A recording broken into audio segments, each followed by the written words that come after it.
Hello everybody, good morning and welcome to the United Stands. I'm Mark Goldbridge and this is your latest Manchester United news. The weekend is almost upon us. It's Thursday. We've got Ben Jacobs at 2. We've got the live preview for Brighton at 8 o'clock. And talking about Brighton, we've actually got some breaking news coming in around Baleba and transfer talks he's going to have with Brighton and hopefully Manchester United right ahead of this big game. I bet Brighton fans are happy. We've also got an update on Conor Gallagher, on Vlahovic, on the sale. We're also going to be talking a little bit about Ruben Amorim and the importance of these next 3 games. Also an update on Enrick, Lammens. The Ligt has done an interview as well. And I will find time for this because I think it's really important. Oh, 2 more things as well. I think this is probably the busiest show of the week.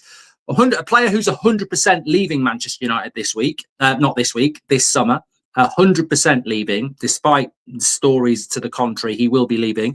And also, I mentioned the takeover, Garnacho, Amorim vindicated on Garnacho. I mean, is anyone here prepared to say just what we mean, or is it too late? You know, come on, I'll break the news this morning. Ruben Amorim has been justified on Garnacho. It's true. Didn't even play 1 minute last night when they're bloody 6-1 up against Ajax. Absolutely. Whatever Garnacho becomes in the future, Amorim absolutely spot on to get rid of him. And look, I didn't necessarily I was a big fan of Garnacho. I really, really was. But I think he has been justified, and we'll talk about the contrast between him and Rashford and why Amorim deserves a lot of credit. Also, a little bit of a tweet of mine that's gone out this morning, which is causing the mathematicians a real big headache. We'll talk about that in a moment. Yeah, I don't believe it. What's he saying? We'll talk about that in a bit. But let's get into it. I feel very excited. I think this week has gone so quick. I can't wait for the Brighton game. And normally it's a little bit like waiting for Christmas, but it's coming around really, really quick. Very excited about it. And can't wait for the preview live with you good people later on. But let's start off with a bit of the topical stuff because it is a news show. So this is coming in from the Manchester Evening News, literally in the last sort of the last few hours, really. Manchester United transfer target Carlos Baleba will hold private talks with Brighton.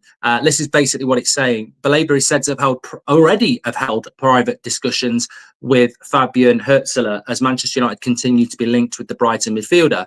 The 21-year-old was the talk of the town this summer, with the Reds holding talks with them, and has obviously impressed in his time at them. And as a result, we obviously moved, and Brighton apparently put on a 100 million price tag, which proved too much for Man United, as we already know.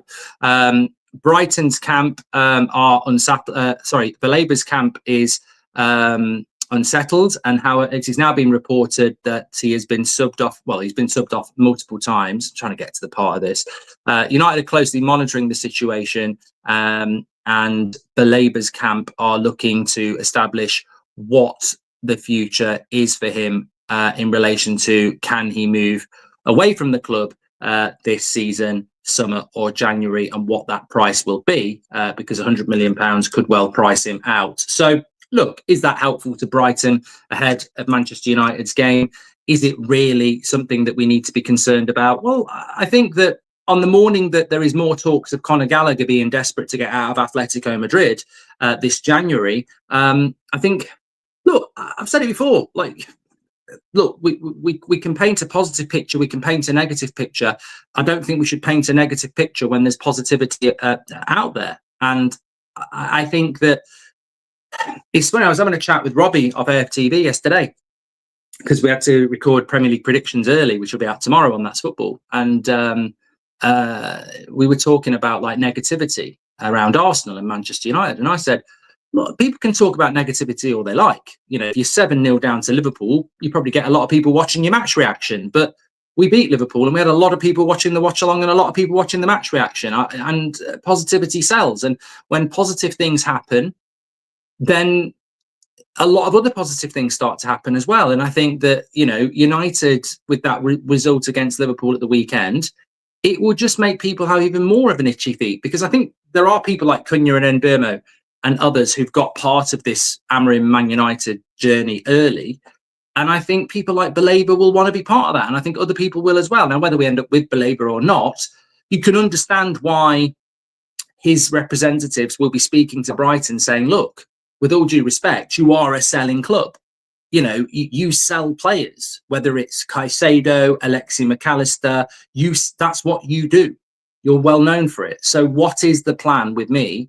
And what is it you're looking to achieve with me? Now, whether that's the summer or January, what is it you're looking to achieve? Because to be honest with you, I'm not a £100 million player. I'm not playing like a £100 million player. So, you know, these are conversations that Baleba needs to have. And I'm sure Manchester United will be monitoring that situation very, very closely because, as we know, Ruben Amorim wants that player. I'm not particularly bothered who we go for. As I've said before, I have a little bit of concern around Baleba's performance drop off in the first 2 months of the season. It'll be very interesting to see how he performs on Saturday. But up until the summer, I would have been over the moon with that signing, and he is still very young. So, look, you can't write a player off just because they react badly to not getting a transfer. It can just be a little bit of a red flag to, is he mature enough for what is going to be a very, very big task at Manchester United? Which leads us on to Conor Gallagher, because Conor Gallagher has been linked to Manchester United again this morning. He is desperate to be playing football ahead of the World Cup. We've heard that story before. And January is an opportunity for him to get out. Manchester United looking at that again, as I'm sure many other clubs will do, because he is the quintessential January transfer signing. And I think if you can construct a deal whereby you bring him in, but it's a loan to buy, and I think, as much as I don't want to look at the chat at the moment while I say this, I actually think Conor Gallagher at Man United would be a very quick, instant hit. I mean, I'm not saying he's going to come in and be Brian Robson or Roy Keane, but I certainly think he could come in and be an Ander Herrera. And those types of players are really important. And I'm not saying we bring Conor Gallagher in as a player that's going to be the guy that's going to take us into the top four and hopefully get us into title races. But our midfield is really bare. It's threadbare, really. And I don't rate Casemiro anymore. I don't think Bruno's a midfielder. And Mainu and Ugarte are struggling under Amorim. So if you bring somebody in like Conor Gallagher, you're going to need 4 midfielders in the modern game anyway, especially if you want to play European football.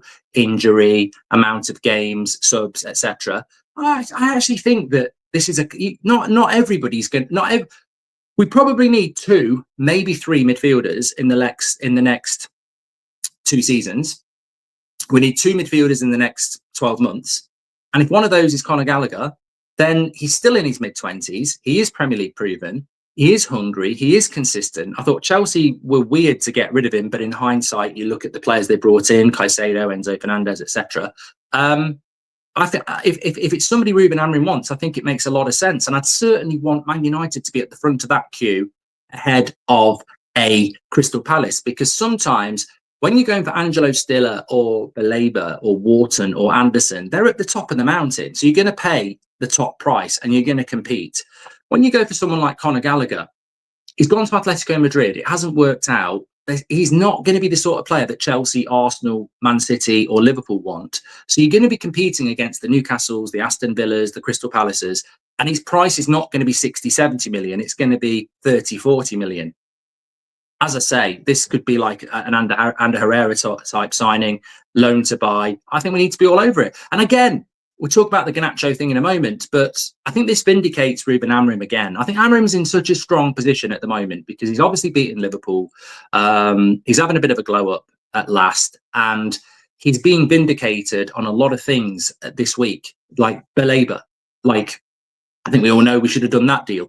But even Conor Gallagher, like, we tried to do that deal towards the end of the window and we didn't do it. Vindication again, that we probably should be going back in January, that we should be going back in for Baleba in the summer. So I think Amorim's having a good time of it at the moment. And I really do feel that in the January transfer window, I would love to see Conor Gallagher come in on a loan to buy and then in the summer go for somebody else as well. Because if also the positive is, if we try and go, we're not doing anything in January, we're not doing anything in January. We're not doing it. It reminds me of when I was a kid and we used to go like to the American Adventure in the Alton Towers, and I'd be really excited with the map. And I'd go, "Are we going on Niagara Falls?" Which was like those round boat things that go down. No, we're not going on that because it'll be too busy. We'll avoid that area. And I'm like, "But it's one of the best rides at Alton Towers." Yeah, we're not going to go there. And it's a bit like United. January transfer window. Are we going to do anything that? No. But we're there. We need to. No, we're gonna avoid that. We need to get in. We need to get into those rapids and do a couple of deals, because we need 2 midfielders in the summer. And if we wait till the summer to do 2 midfielders, it makes it more difficult. It's a World Cup year.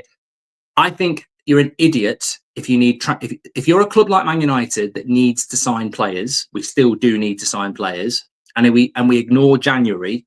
Then we're idiots, because last summer, no major tournament, players are on holiday, agents are willing to talk.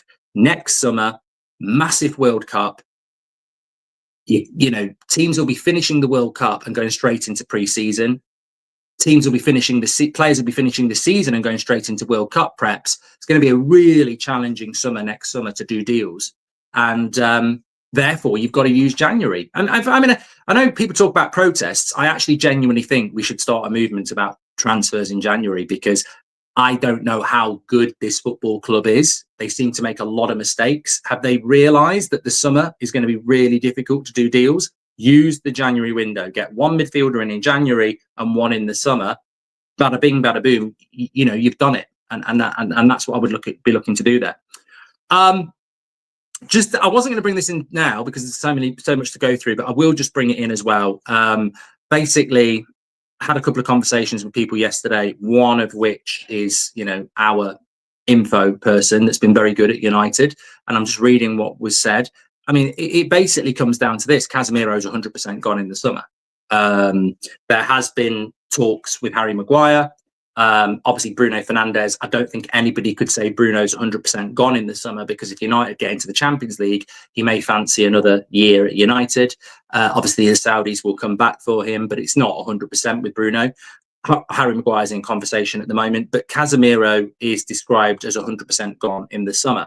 I put it to that person that we've obviously got him starting big games like Liverpool at the weekend, and there's been a little bit of rumour that he's happy in Manchester and he might stay, to which I was told Man United have been trying to get rid of him for 2 years because he's on 350 grand a week. If Man United were going to get Casemiro to stay, he'd have to go down to about 100 grand a week. Casemiro can halve his wage and still be on nearly 200 grand a week, which he will easily get in Saudi, the MLS and other places. So Casemiro is not going to reduce his wage to what Man United would pay. And he also knows they've been trying to get rid of him for 2 years. And Casemiro is a model professional who will turn up and do his job. But when the summer hits, he is going to go, because United are not going to give him the money that he's on now. So 100% gone in the summer. I was told we can play the game. We can pretend that there's talks. And in some ways, you understand why Man United are doing that, because you don't want to be in a situation whereby, a player is basically definitely leaving in October, but he'll 100% be gone in the summer, which is fine. We can still support the player. He does give his, whether his best is good enough at times, that's up for debate, but he's always been very professional, which I think we would all agree with. But it just opens up the conversation we were having there, that Casemiro's definitely gone in the summer. Who knows what's going to happen with Bruno, but he's not a midfielder anyway. So we're 2 down. We're 2 down anyway. We're playing that game now. And as I said yesterday, I'm not so sure Agate and Mainu both of them are going to have a redemption. I really don't. Alex says, how's your day so far, Mark? I don't get asked that a lot. I hope you're all having a great day as well. Yeah, good. I'm really pleased that the week's going really quickly. I always enjoy the Ben Jacobs chat at 2:00 on a Thursday, because we can ask about sales and transfers and sales and extra. And Thursday night, preview night, live. Love it. Can't wait. I think there's going to be a few arguments about my predicted 11 tonight. I was working on it this morning. Anyway, I am going to be selfish here because I've still got about another 6 topical stories to talk about. But I just feel like glowing Amorim up a little bit here, because I put this out today. Now, look, it's gone off a little bit. I stand by it because it's what AI told me. So remember the other day that basically this is going to be called the Amorim arse licking section, I suppose. Some people will call it that, because I'm going to glow Amorim up a lot here. But basically, a couple of days ago or a few days ago, somebody said that Ruben Amorim has got to win his next 14 games to get a win ratio the same as Ole Gunnar Solskjaer. So I went on Wikipedia, and I know these aren't accurate, but Wikipedia says that Amorim's got a 39% win ratio from 51 games.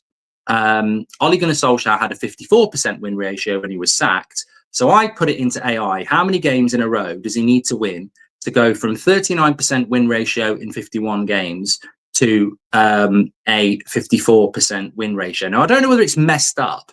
I don't know how it can. Basically, it's saying he needs to win 17 games in a row. Now, some people are saying 14, some people are saying 17. There'll be mathematicians who are going to look at this straight away and go, you know, that's not possible, etc. But that does include like all his games. So he has got an absolutely huge job. Huge job. I don't know whether he'll ever get a 54% win ratio. But if he gets 17 games in a row and gets up to 54%, we're winning title number 21. So I'm here for it. So, but the reason I put it out there is because we've been talking about it in this community, but I think it's really important to understand the enormity of the job. The importance of what I've just said there is his win ratio is going to be used against him by Amorim outers and the media every time he loses a game.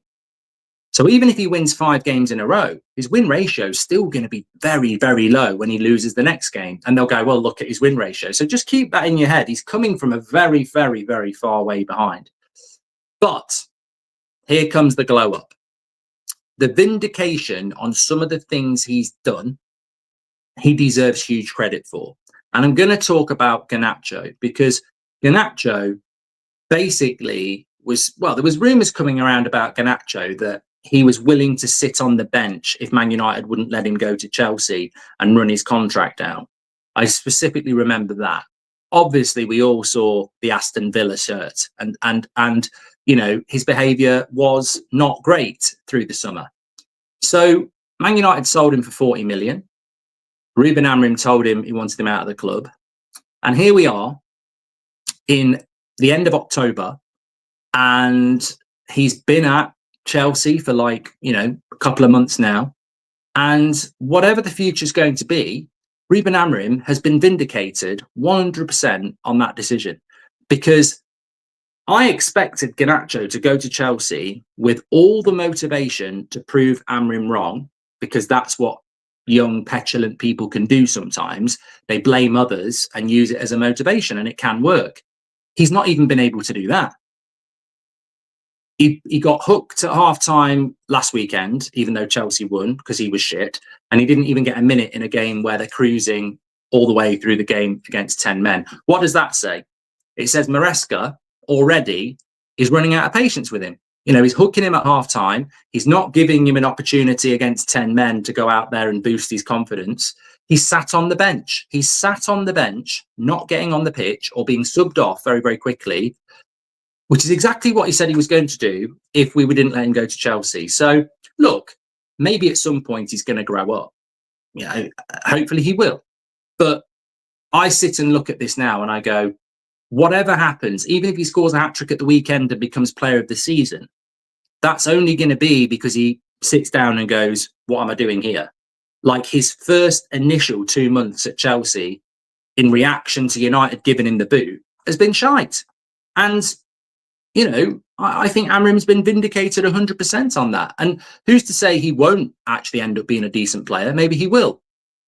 But he's not going to be a decent player because he's got a point to prove against Amorim. It's going to be because something else clicks, because it's certainly not working out for him in his dream move to Chelsea at the moment. And I know a few Chelsea fans, and they're not happy with him. You know, they're looking at people like Gittins, Neto, Estevao and saying they are better players. It's not our problem anymore.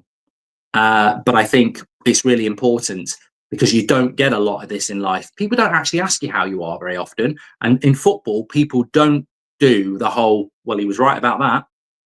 And he was absolutely right about it. And he should be applauded for it, Ruben Amorim. He's got his own problems. And when you look at it, if we'd kept Garnacho, would we be in a better situation or a worse situation? Worse. Say what you like about Mbeumo, Mount, Cunha, Ahmad, but they're giving their all. They're working hard for the team. They're not egotistical. I think, I said this before, like sometimes the house is crumbling and you have to knock it down further to have a rebuild. And I still think Amorim is going through that, and the next manager will have to do it as well. So when he gets these small wins, I think we should shout them out because he has been vindicated with that. And look, you could contrast Garnacho to Rashford and say, look at how well Rashford's doing, but Rashford's got a CV. Like, say what you like about Rashford, and Rashford was never going to do that at Man United. I mean, these people who go, bloody Player FC idiots going, oh, we shouldn't have let him go, he's cooking. Mate, he wasn't cooking for the last year at United, was he? He was never going to pull in that form at Man United. He was given numerous opportunities by Ten Hag and Amorim, and he was never going to do that. He wasn't motivated. It wasn't the right environment, whatever. He goes to a new environment. He's happy again. He's working hard again. It's like getting out of a toxic relationship, isn't it? Like, he's gone off and built his life somewhere else, and good luck to him.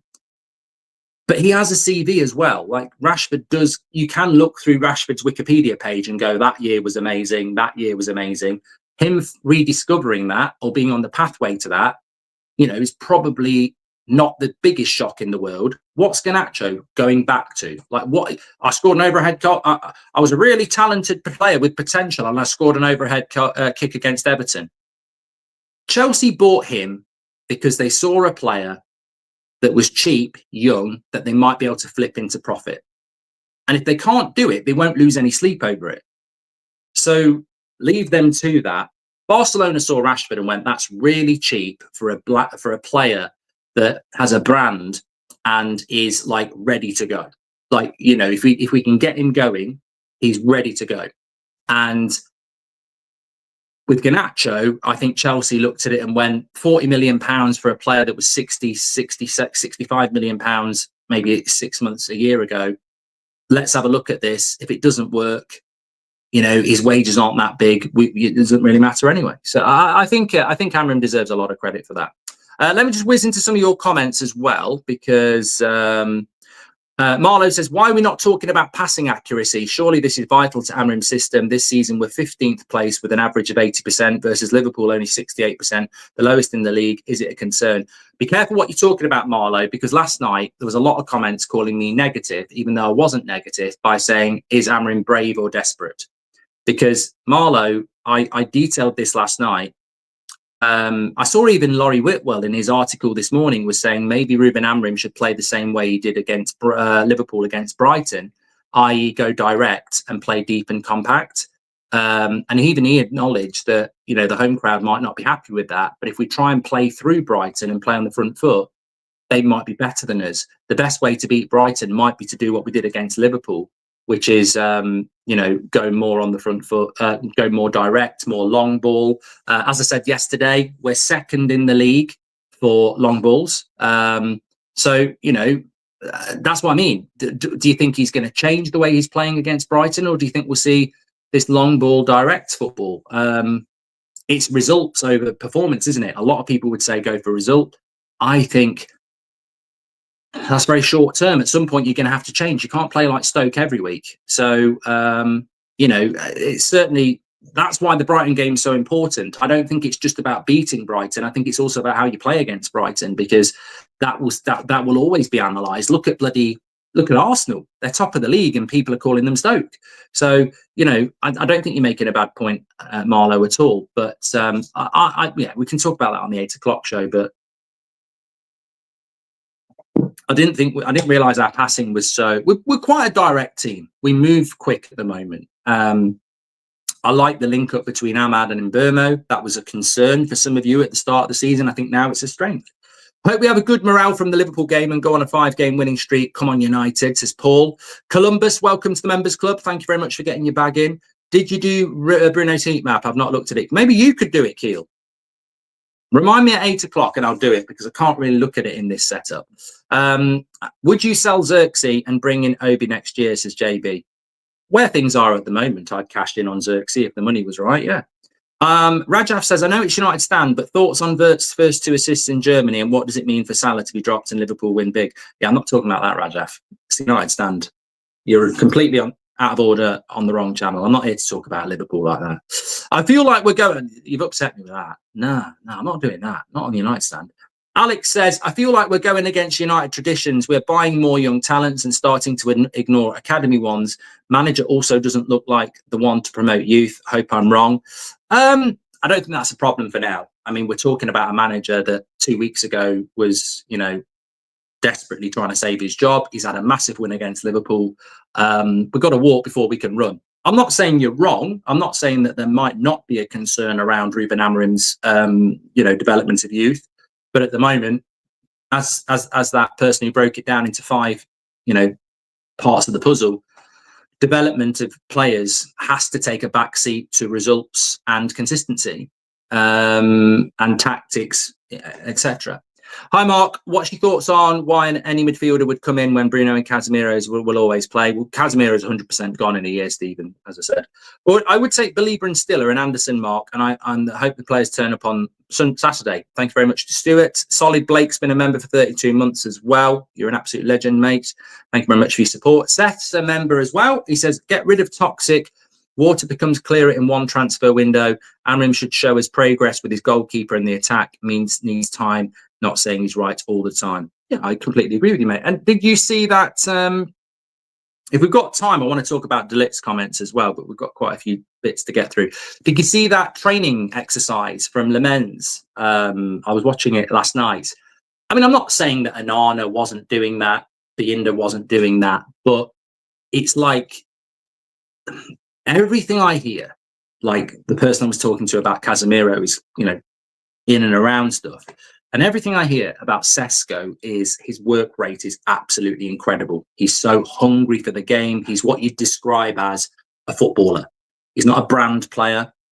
He's not, living off the, the vibes of being a footballer. And there are players who do that, that they're out and about, brands and get-togethers and everything like that. Sesko is described as dedicated footballer who wants to be one of the best strikers in the world. Lammens, the same. And Burmo and Cunha, more experienced, but they're hungry players as well. You've got Yoro, the Ligt. There's some really good characters. And obviously there's people, there's other players as well.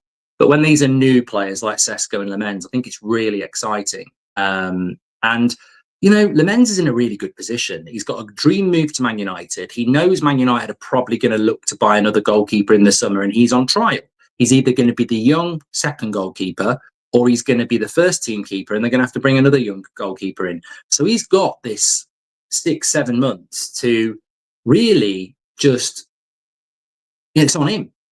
And in football and in life, you don't always get that opportunity. It's completely on him. Binder's out the equation, and Arna's gone. He's the goalkeeper. And he's grasping that opportunity at the moment. And long may that continue. I'm very, very excited about what can happen with Sesko and with Lammens. And they look like they're both really driven players, which is important. Just on strikers very quickly, we've been linked by Gazzetta dello Sport to Vlahovic, and there's a bit of an update on Enrick, who was also doing a bit of a Garnacho yesterday. He was on the bench and not used again. Now, Xabi Alonso has said that Enrick is part of his plan at Real Madrid, but there is a big chance that he could be loaned out in January. Villa, West Ham and Man United have been linked to him.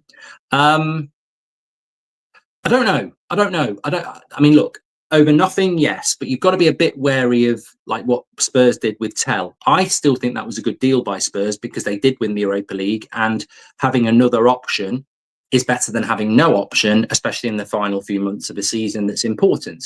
So if you're saying to me, Enrick on loan until the summer in January or nothing, 100% I'm going to do it.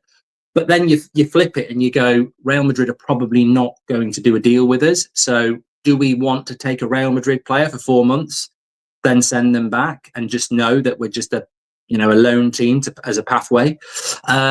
It's still better than nothing. I don't know that United will do anything around a striker in January because, as I said yesterday, Mbeumo Ahmad will be away. Mason Mount could be injured, so I think Xerxes will probably get used. So I don't think we'll do anything with a striker, and I don't think Xerxes will get out in January either. With Vlahovic, I mean, I'm sure Vlahovic should be about 36. It feels like he's been around forever and he's still only in his mid-20s. We've been linked to him forever, And it's a bit like Sesko, actually. I feel like Sesko's been around for a long time, but maybe it's just been a long 4 years. But Vlahovic is out of contract in the summer. He's done quite well at Juventus. I think he's got 4 goals in 10 games across the Champions League and the Italian League. He's out of contract in the summer, like I said, but I think he's on big wages. I don't know. I mean, look, for me, Sesko's the striker now, and it's a bit like Lammens. I want them to be the goalkeeper and the striker, and we do need to bring another goalkeeper in, and we do need to bring another striker in. But the profile of that striker's got to be very specific. They can't be a striker that comes in and thinks they're going to move Vlahovic out of the team, but they have to be a striker that comes in and can move Vlahovic out of the team. So for me, I think the striker that we need to look at has to be somebody that's in it for the long run, who can compete with Sesko, but not somebody who comes in with the ego that they're ahead of him. And I just don't think United would spend the money required for Vlahovic as well. He's certainly not going to happen in January. Why would Man United pay money to Juventus in January when he'd be free in the summer? And also, there'll be a lot of people looking at Vlahovic in the summer because you haven't got to pay a transfer fee. So I just think, with Vlahovic, as I've said many times before, it feels to me like that's just Manchester United being used, as we do get used quite a lot. And as Capo Dai says, he'd rather go with Tony anyway. So there we go on that one. I have got a little bit to bring you, just for those who are interested, on a sale. So let me just get this for you as I move across. So, wasn't there? A lot quicker when I don't do it like this. My God. It's on a particular website, which I won't shout out, who are absolutely terrible for pop-up ads. They must be really desperate for money, because you really are ruining the viewer experience. It's really hard to read anything because it's just like full of pop-ups all the time. It's really, really not a very pleasant experience. And now I can't find it. There it is. So this is from Football Insider, and it's from a football finance expert called Dan Plumley, who I think works at Sheffield University and is a football finance expert. He was asked about his belief about the Glazers looking to sell Manchester United, and I thought it was quite an interesting take, because you know, when it comes to the sale, you get, you don't necessarily want to listen to Simon Stone or someone like that who's a football journalist. So this is what he said. I think a takeover is unlikely, because of how it played out before. When Sir Jim Radcliffe came in, we saw how that played out. Big bid from Qatar. We're led to believe that there was going to be a full takeover, and it wasn't at the price that the Glazers wanted. I've always suggested that they are after a higher price for their exit, which is certainly more than 5 billion. There's been rumours that they actually want around 10 billion in the future to exit. With football clubs, though, we say it all the time, they're really for sale if the right offer comes in, and then people will listen. And I draw your attention to that, because although I don't really know a lot about that person who's saying it, I actually have said this myself, and I've heard a lot of you say it as well. I feel like the Glazers won't sell. I feel like the only way they'll sell is if the club falls on its arse on the pitch, or the regeneration project falls on its arse off the pitch. And the chances of both of those happening are probably slim. I think whatever happens with Amorim, Man United will be in and around Europa League, which is an improvement from this year. And I think whatever happens off the pitch, that regeneration project will get done. So the Glazers will see that regeneration project as when it's done, Man United's going to be worth more than 5 billion, and it will be on the road to 10. So no one's going to pay more than 5 billion at the moment, because the club's not there, and that's what the Glazers want. And I think that's just sort of where we are. So as much as I'd love somebody to step forward and buy the club and save us, because I still think the way the club's being run, regardless of the win against Anfield, we've got this weird Sir Jim Radcliffe Glazer thing going on. They're not mates. They don't know each other. You know, they didn't grow up together. They're just business people running a football club together, which is, you know, never a good thing when you've got two separate entities. Neither of them want to put their own money in, really, to the extent that we need to clear debt, etc. And ultimately, both of them are treating it as an asset to make money out of. So, of course, I would love a sale. And, you know, people can come in here and argue with what I've just said there, but everything we've seen from Sir Jim Radcliffe is that he's a businessman. 100%, this is a business transaction. But I don't think the end game is in the next few months. I think the end game is in, you know, maybe 10 years when they potentially could flip it and sell it for a lot. But yeah, I don't. I'd love to be wrong on that. Maybe Ben Jacobs will say something different at 2 o'clock. But yeah, that's sort of where I am with that one. Just on the next 3 games, we've spoken about Gallagher, we've spoken about Casemiro, we've spoken about that, we've spoken about Lammens. Oh, I want to try and get into the Ligt comments as well. Ivan Toney to Spurs looks like it could be a good move, said someone in the chat there. Out of all our targets, who would you partner Stiller with, says Incognito. Well, I presume you're talking about signing 2 players. I think if I was going to buy Stiller,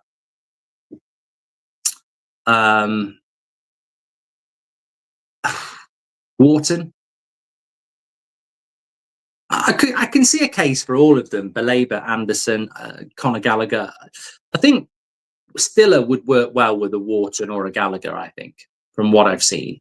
But in the midfield too, you don't need a sitter. You know, you can be symmetrical and go, you do that job on that side, and I'll do this job on this side. You go forward, I'll stay back this time. You know, so I'd be very happy. Rajab says, apologies, I will not let it happen again. Just do it on That's Football. Just do it on That's Football, mate. But look, I'm going to find these delete comments because they were really interesting. But I do just want to go back to what we were talking about Amorim very briefly.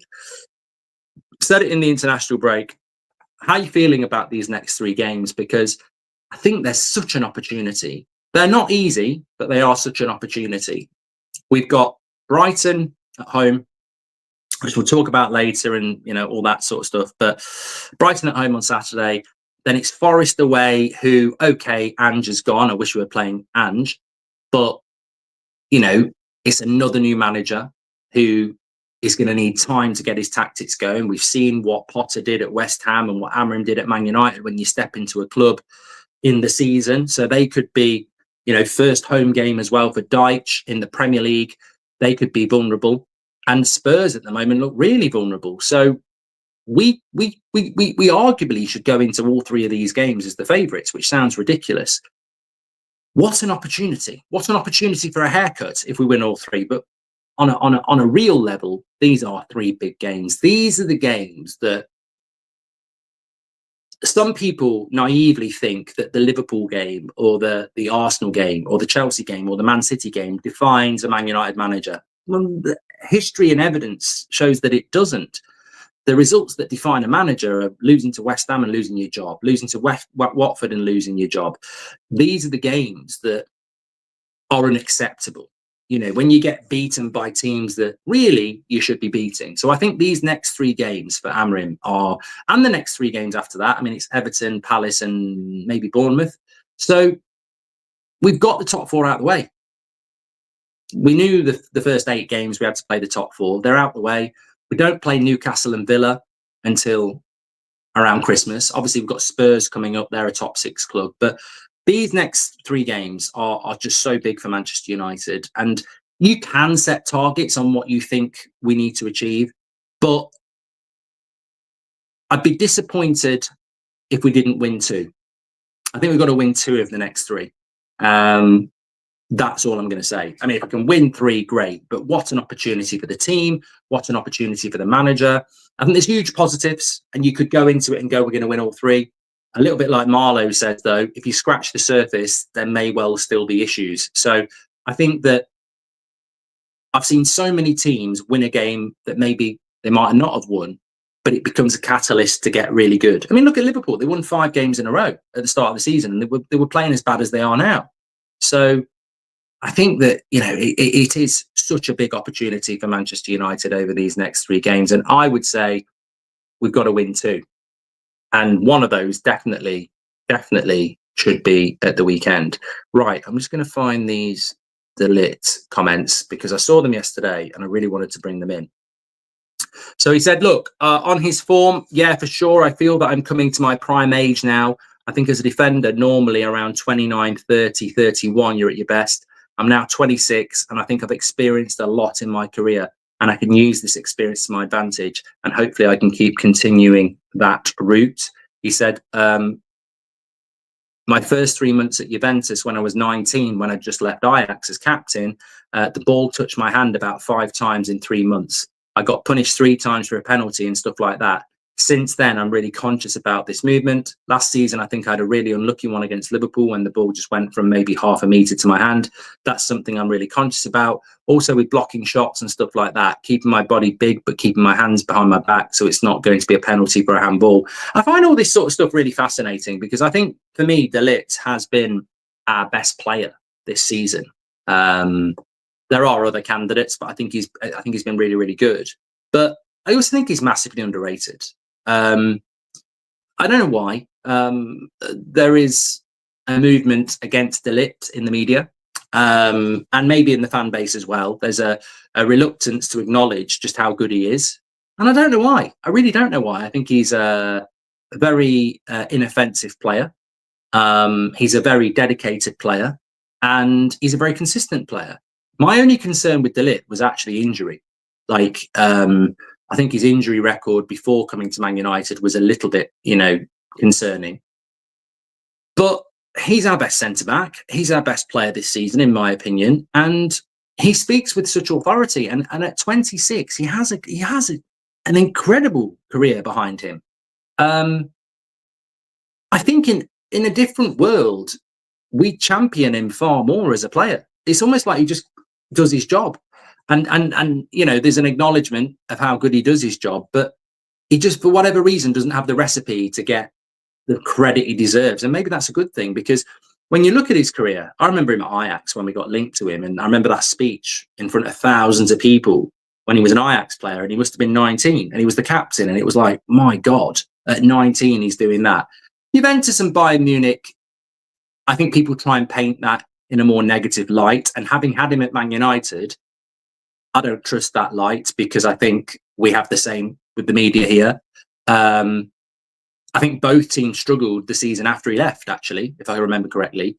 And at United, in his debut season under Ten Hag, who bought him, although we were shit, I thought he had a decent season. I think he's been brilliant this year. So I think he's a very, very important player that I wouldn't miss. I wouldn't sleep on.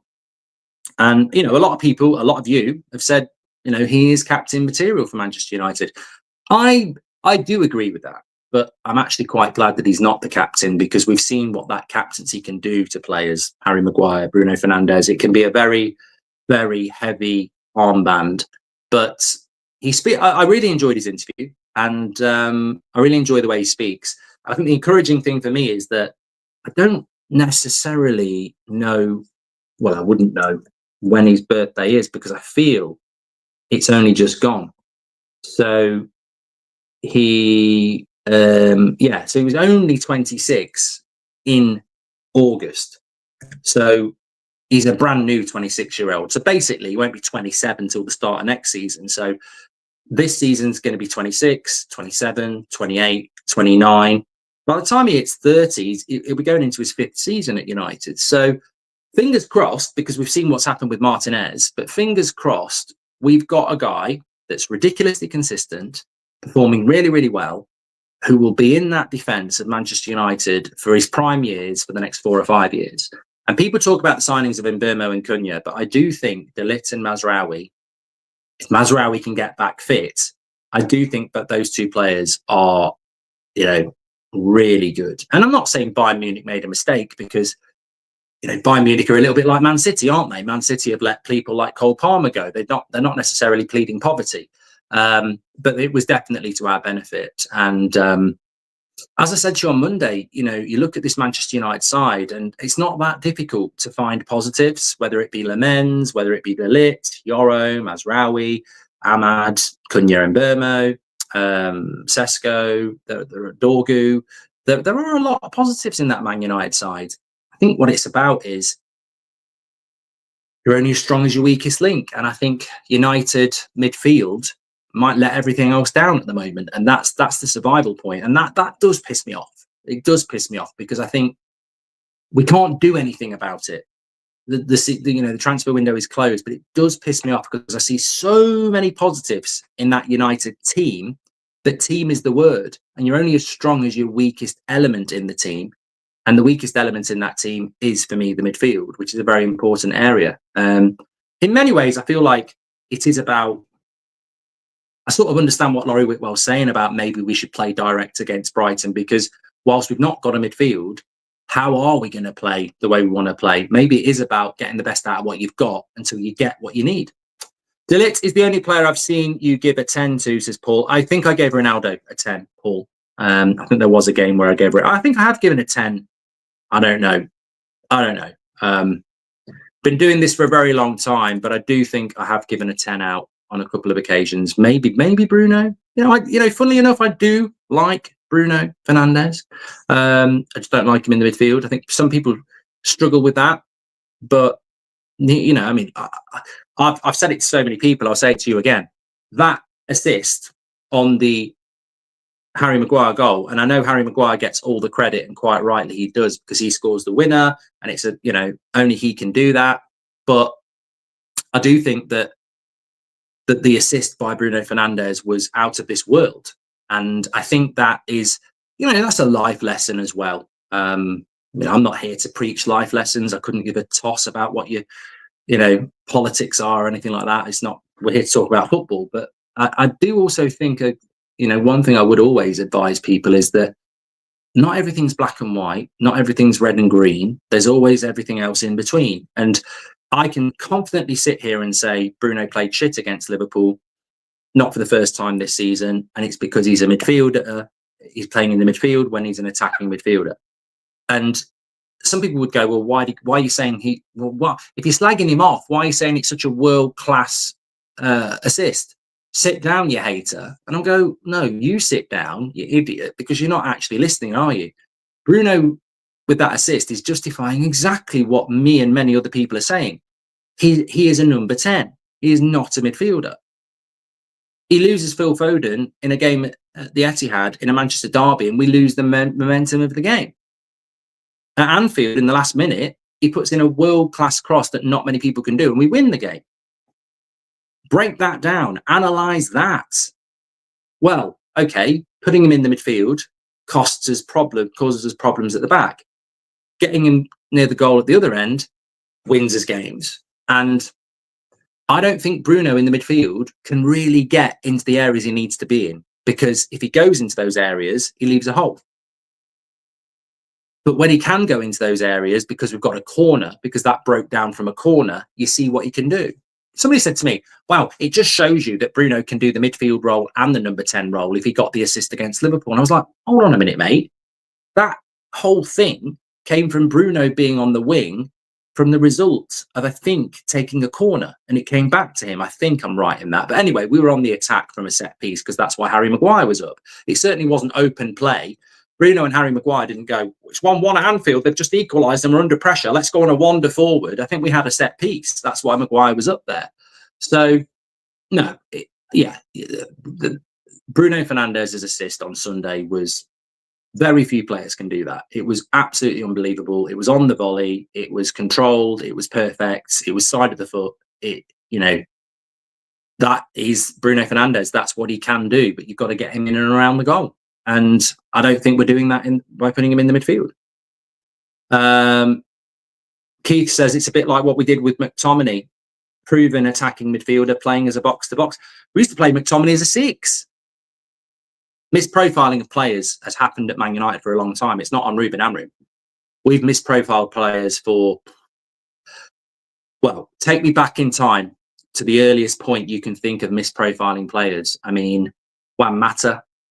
We spent Juan Mata was about 45 million quid, which today would be close to 80 million quid. And we put him on the wing. I remember watching Juan Mata play for Spain in a tournament in, I don't know, 2011, 2012, a summer tournament. And I watched him and I thought, oh my God, this guy is one of the best number 10s in the world. Man United bought him and put him on the fucking wing. So we've been misprofiling players for a long time. I don't know why. I don't know why we do it. Square pegs in round holes. We've been talking about that on this channel for about 10 years. But it's on Amorim putting Bruno in the midfield. Yes, 100%. Yeah, but I don't even think Bruno's happy there. But hopefully it will work out. The important thing to remember is we have beaten teams and we have played well with Bruno in the midfield. Villa at the end of last season, Arsenal at the start of this season, Chelsea, Liverpool. Are you doing career mode today, says Tom? I'm hoping to do career mode around 5 o'clock and just get 3 or 4 games in quickly again. So yeah, hopefully I am. We've got Ben Jacobs at 2. I'm live with you back at 8 o'clock tonight for a live Brighton preview. Do not miss that. I love the live previews. It really starts kicking off with opinions and etc. But thanks everyone for tuning in this morning. Loved the show. Loads and loads of stuff in there for a Thursday. And I think I did cover everything off as well. So have a great day, everyone. Don't forget 2 o'clock with Ben Jacobs. Always a good show. I'll speak to you in a bit. Thanks for watching.